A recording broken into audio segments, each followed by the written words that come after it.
Hello friends, welcome to Bhavitha mobiles. ఈరోజు వీడియోలో మనకి వివో Y33s మొబైల్కి కాంబో వచ్చింది. ఇక్కడ చూడండి, మీకు దీంట్లో ఏది క్వాలిటీగా ఉందో చూసి కామెంట్ సెక్షన్లో కామెంట్ చేయండి. మన ఛానల్ని ఫస్ట్ టైం చూస్తున్నట్టయితే సబ్స్క్రైబ్ చేయండి. మీకు ఏవైనా డౌట్స్ ఉన్నా కామెంట్ సెక్షన్లో కామెంట్ చేయండి.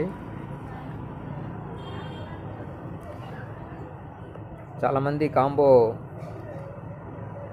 క్వాలిటీ డిఫరెన్స్ ఉంటుందంటే, కొంతమంది లేదు అంతా ఒకటే క్వాలిటీ అంటున్నారు. ఇక్కడ చూడండి, ఇప్పుడు ఈ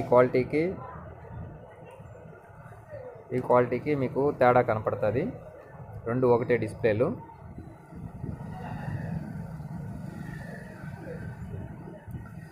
ఇప్పుడు ఈ రెండిట్లో మీకు ఏది క్వాలిటీగా ఉందో చూసి కామెంట్ సెక్షన్లో కామెంట్ చేయండి. Thank you for watching Bhavitha mobiles. Please subscribe, share, comment.